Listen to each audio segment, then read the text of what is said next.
Hey, what's up everyone? Today I wanted to finish up my series on tripods that I recommend for videography as well as photography. So in this video here, we're going to be taking a look at this tripod, which I've used pretty extensively in both personal and professional shoots in 2023.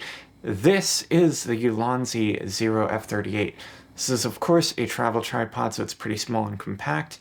It uses the Falcam F38 quick release system, which may be a deal breaker for some of you.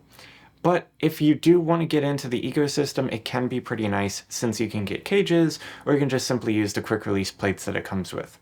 As for pricing, this tripod comes in at $330, which may sound a bit expensive for the kind of tripod that it is, and it kind of is. But one thing that is nice is that you get the standard photography ball head incorporated into the center column, alongside a 1/4 20-inch threaded center column, which is a pretty nice addition. Particularly if you do mostly video like I do, you can get a really nice little fluid head like the Ulanzi E20, which I have on my extra center column.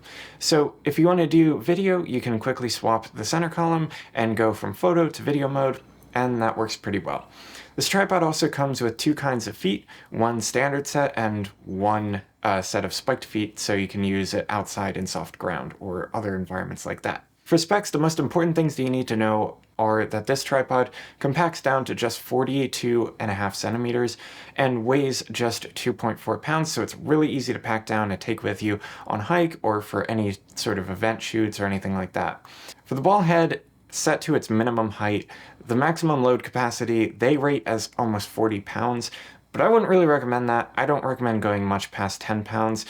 Though the tripod is very sturdy and it feels like really high quality, especially if you're doing a job outside, I really don't have the confidence that this can stand up to very strong winds without blowing over. So just be careful if you are interested in a more sturdy tripod that you can absolutely trust to be left alone outside. Definitely check out my videos on either the Sirui SVT75 Pro or the Young and Panetta Peak. I will leave both of them linked up here. They're much more expensive than this one, but I would trust them much more to support my very expensive cameras than I would this one. Back to the specs though.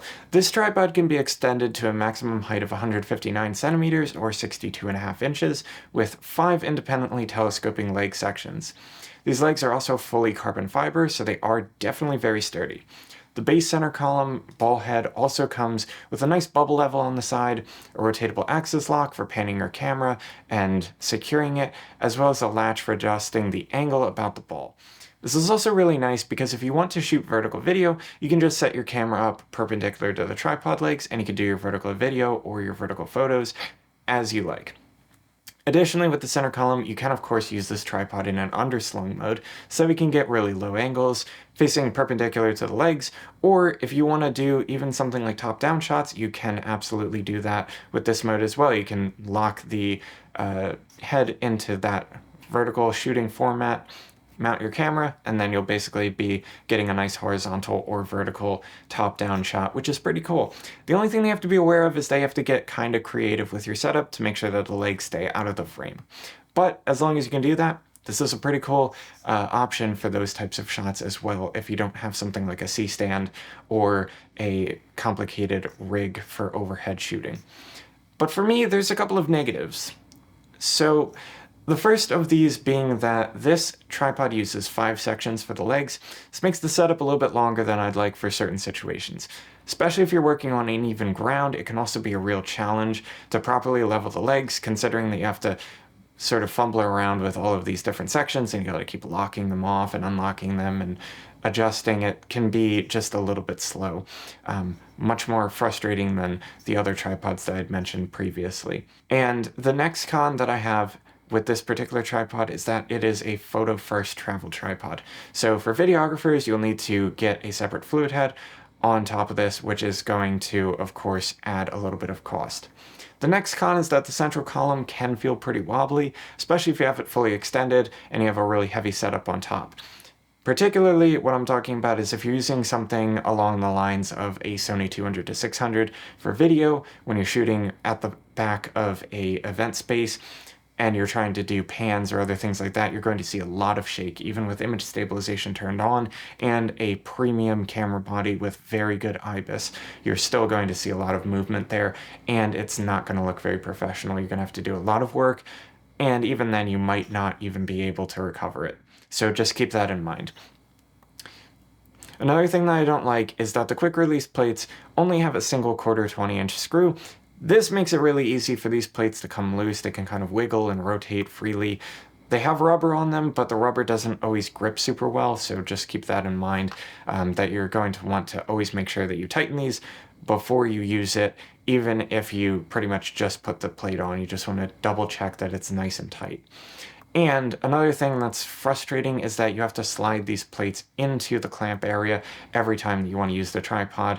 You can't do side loading like some of the other tripods that I had mentioned. And this tripod is also very lightweight by virtue of being a travel tripod, which is nice, of course, for those types of things. If you're doing a shoot outside, it's always nice to be able to have something that's light and easy to carry, so that way you're always prepared. But on the con side of that, it is lightweight, so it can be easily blown over.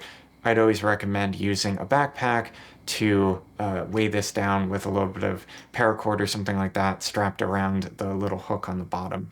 That'll just keep things a lot more secure, and if you have to step away for a moment, you can at least be a little bit more confident that it's not going to tip over.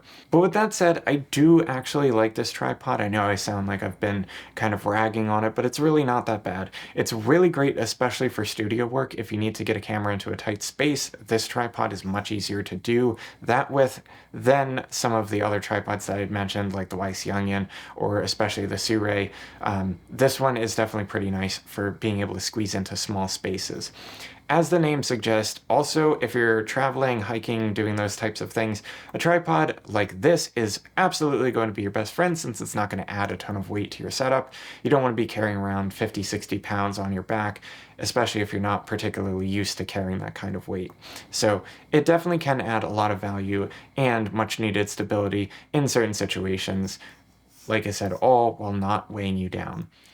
All in all, this is a pretty solid tripod, but you just need to be aware of what its limitations are and make the decision as to whether or not those limitations really make or break this purchase for you. But with that being said, if you guys did like the video, definitely remember to drop a like, share this video with your friends, and if you have one of these or if you want to get one, drop your thoughts down below in the comments section and subscribe to the channel for more content.